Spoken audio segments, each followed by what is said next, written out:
కీలకమైన parliament budget సమావేశాలు ప్రారంభం కాబోతున్నాయి. ఈ పార్లమెంట్ సమావేశాల్లో ప్రజా సమస్యలన్నింటినీ ప్రస్తావిస్తామని వైఎస్ఆర్ కాంగ్రెస్ పార్టీ ప్రకటించింది. ఈ నేపథ్యంలో ఆ పార్టీ రాజ్యసభ పక్ష నేత పిల్లి సుభాష్ చంద్రబోస్ ఉన్నారు. ఆయన అఖిలపక్ష సమావేశానికి హాజరయ్యారు. ప్రస్తుతం మనతో మాట్లాడేందుకు అన్నారు. సార్, ఏ అంశాలని అఖిలపక్ష సమావేశంలో ప్రస్తావించారు? ఏ అంశాలను ఈసారి పార్లమెంట్ బడ్జెట్ సమావేశాలు ఏప్రిల్ 2 వరకు కూడా కొనసాగబోతున్నాయి? ఏ అంశాలను ప్రస్తావించబోతున్నారు ప్రధానంగా?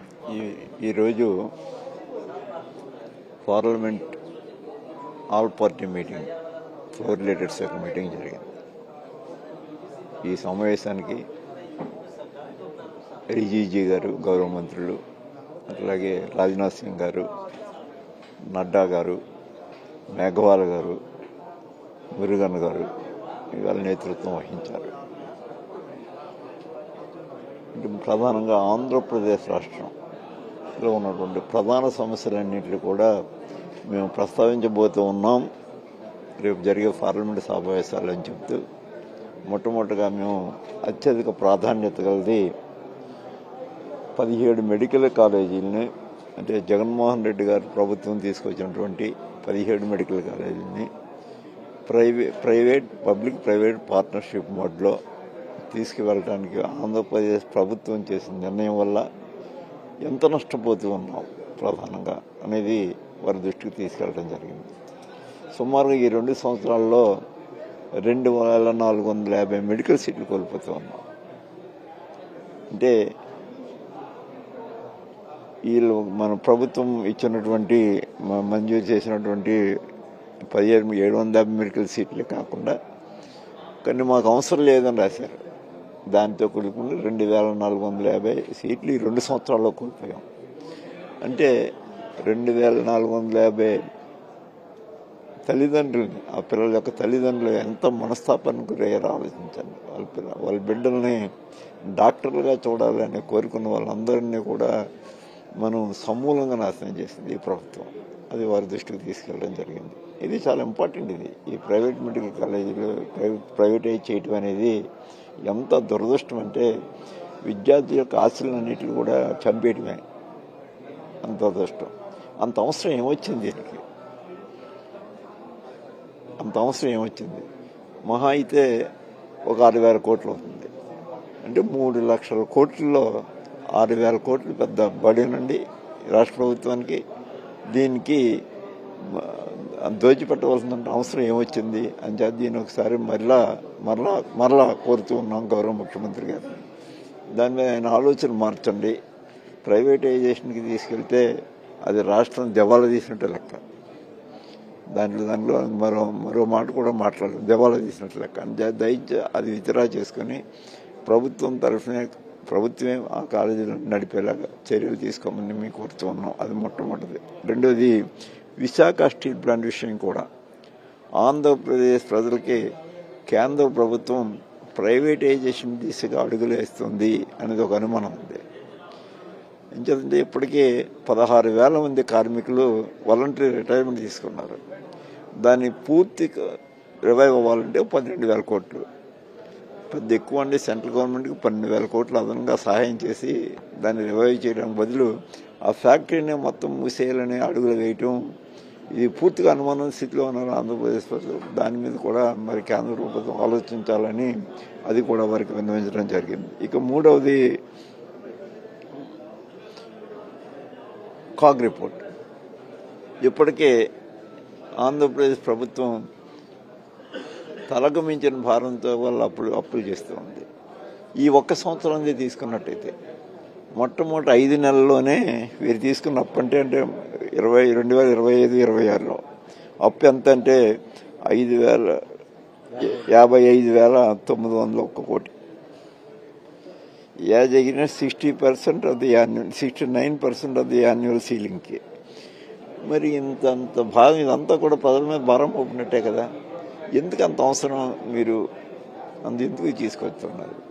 పోనీ ఏమైనా జగన్మోహన్ రెడ్డి గారిలాగా సంక్షేమ పథకాలు అధికంగా ఇచ్చారంటే ఒక పెన్షన్ తప్ప ఏమి ఇవ్వట్లేదు.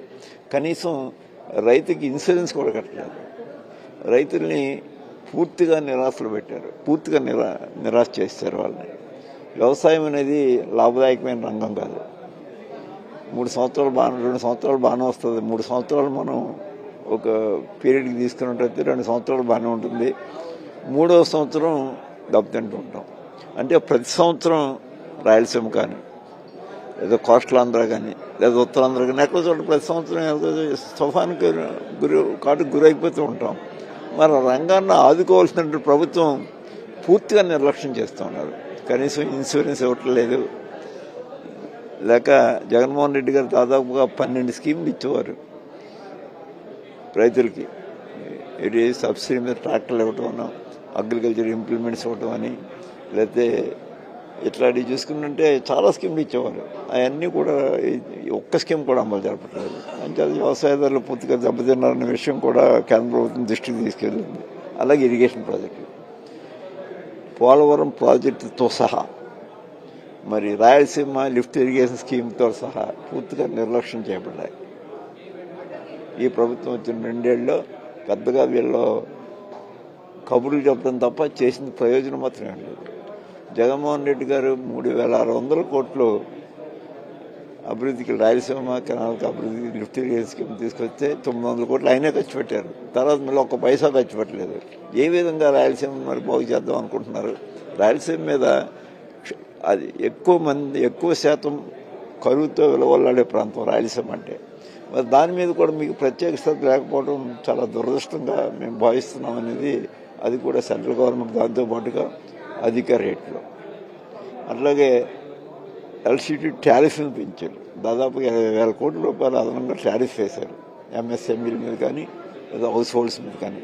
దాన్ని మరి సెంట్రల్ గవర్నమెంట్ దాని మీద కూడా సహాయం చేయవలసిన అవసరం ఉందని మా బాధ్యతగా వారికి కూడా గుర్తు చేయడం జరిగింది. ఈ విధంగా మేము నష్టపోతూ ఉన్నాం. అట్లాగే ఇంకా చూసుకున్నట్టయితే హైయర్ ఎడ్యుకేషన్ దాదాపుగా 7,800 కోట్ల రూపాయలు ఫీజు రీఎంబర్స్మెంట్ మీకు ఇవ్వాలి. ₹1 దాదాపు 8 త్రైమాసికాలతో కూర్చున్నారు. 8, 1, 2 కాదు, 8 త్రైమాసికాలు. వీళ్ళ కాలేజీ వాళ్ళ సంగతి మీకు తెలియదు ఏముంది. ప్రైవేట్ కాలేజీ వాళ్ళు ఫీజు ఇస్తే కానీ హాల్ టికెట్లు ఇవ్వమంటారు. ఆ విధంగా తల్లిదండ్రులు నలిగిపోతూ ఉన్నారు. దయచేసి వెంటనే ఈ 7,800 కోట్ల రూపాయల్లో 5,600 కోట్లు ఫీజులది, 2,200 కోట్లేమో స్కాలర్షిప్, ఇది హాస్టల్ మెయింటెనెన్స్ కూడా ఇవ్వకపోతే ఎట్లాగంటున్నాను నేను. ఎవరు తెచ్చి పడతారు హాస్టల్కి? హాస్టల్ వాడిని వెళ్ళి ఎక్కడ అప్పులు చేయగలరా? ఏ విధంగా హాస్టల్ మేనేజ్మెంట్ మరి మీరు చేయకపోతే ఎట్లాగా? అది కూడా చేయట్లేదు. అంటే పేద పిల్లల చదువు మీద పెద్దగా ఆసక్తి లేదు అనేది స్పష్టమవుతుంది. అది కూడా ప్రభుత్వం దృష్టికి మేము తీసుకెళ్ళడం జరిగింది. అలాగే NREGA scheme, Mahatma Gandhi rural employment scheme పేరు మార్చేసారనుకోండి, జీరామో జీజీ ఏదో పెట్టారు. దానికి కూడా పూర్తిగా 40% ఇవ్వాల్సినటువంటి పూచి ఆంధ్రప్రదేశ్ ప్రభుత్వం మీద ఉంది. దీన్ని మీరు ఇదివరకు అయితే 10% స్టేట్ గవర్నమెంట్ పెట్టుకుంటే 90% సెంట్రల్ గవర్నమెంట్ ఇచ్చేది నరేగా స్కీమ్కి, ఉపాధి హామీ పథకానికి. ఇప్పుడు 40% కేంద్రం పెట్టుకోవాలి. 2 కారణాలు ఉన్నాయి ప్రభుత్వం పెట్టుకోవాల్సిన. దానికి కారణం ఏంటంటే, ఒకటి, వారు సపోర్ట్ చేస్తున్న గవర్నమెంట్ ఉంది అక్కడ. ఆంధ్రప్రదేశ్ ప్రభుత్వం సపోర్ట్ చేస్తున్నటువంటి, తెలుగుదేశం పార్టీ సపోర్ట్ చేస్తున్నటువంటి వారి ఎన్డీఏ ప్రభుత్వం, మరి వారి యొక్క దయా దాక్షిణ్యాలతో ప్రభుత్వం నిలబడింది ఇక్కడ. మరి 40% మేము పెట్టుకుంటామని చెప్పినప్పుడు ఖచ్చితంగా విధిగా 40% మీరు పెట్టుకోవాల్సిందే, లేకపోతే కేంద్రం నుంచి అన్నా తీసుకురావాలి. మీ ప్రధానమైన డ్యూటీ. దాంట్లో నిర్లక్ష్యం జరిగితే నరేగా స్కీమ్ మీద మీకు కూడా శ్రద్ధ లేనట్టే లెక్క. అంటే ఉపాధి హామీ పనుల మీద, పేదవారు బతికే పనుల మీద మీకు కూడా శ్రద్ధ లేదు అనేది అర్థమవుతుంది ఖచ్చితంగా. ఎందుకంటే కేవలం ఎప్పుడో చెప్పారు ఆర్థికవేత్తలు, ఇది ఎంత పని జరిగిందని కాదు దానికి కావాల్సింది, ఎంత డబ్బు సర్క్యులేషన్లోకి తీసుకెళ్ళామనేది ప్రధానం. ఈ ఉపాధి హామీ పథకంలో పని దినాలు ఎక్కువ కల్పించి ఎక్కువ డబ్బు సర్క్యులేషన్లోకి తీసుకెళ్లాలనేది ప్రధానం ఇక్కడ. దాన్ని తీవ్రంగా దానికి విఘాతం కలుగుతుంది. ఆర్థికవేత్తల యొక్క సలహాలకు పూర్తిగా విఘాతం కలుగుతుంది.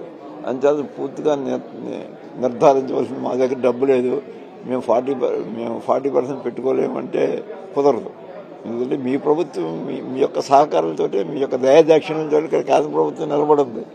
మీరు ఖచ్చితంగా సెంట్రల్ గవర్నమెంట్ నుంచి అన్న తీసుకురండి, మీరన్నా పెట్టుకోండి. అది కూడా వారి దృష్టికి తీసుకెళ్ళడం జరిగింది. అన్ని విషయాలు కూడా నేను చెప్పిన అన్ని విషయాలు కూడా కేంద్ర ప్రభుత్వం తక్షణం స్పందించవలసిన అవసరం ఉందని వారి దృష్టికి నేను తీసుకెళ్ళాను. సార్, ముఖ్యమంత్రి చంద్రబాబు నాయుడు పదే పదే అంటున్నారు ఈ సమావేశాల్లో అమరావతి బిల్లు రాబోతుంది, మీరు మంత్రులతో టచ్లో ఉండండి అని ఎంపీలకైనా దిశానిర్దేశం చేశారు. ఏమంటారు దీనిపైన? ఇప్పుడు అమరావతి మీరు అక్కడ ఏమీ లేదు. ఎప్పుడు జగన్మోహన్ రెడ్డి గారు కూడా చెప్పలేదే. అమరావతితో పాటుగా ఆయన చెప్పారు మిగతా రెండు కూడా డెవలప్ చేయాల్సిన అవసరం ఉందని. అమరావతికి ఇప్పుడు కూడా మేము ఇన్వెస్ట్ ఏం కాదు, అమరావతి ఖచ్చితంగా చేయవలసిందే. మా యొక్క కోరిక ఏంటంటే అమరావతికి భూములు ఇచ్చిన రైతుల యొక్క హక్కుల్ని పరిరక్షించాలి అని. వారికి ఏం మాటలు చెప్పించాం, హైదరాబాద్లో జూబ్లీ రేట్ అంత రేటు పెరిగిపోతుంది మీకు అని చెప్పి మాటలు చెప్పి తీసుకున్నాం వాళ్ళ దగ్గర నుంచి భూమి. అంచేత ఖచ్చితంగా వాళ్ళ ప్రయోజనాలు కాపాడవలసిన బాధ్యత ఉంది.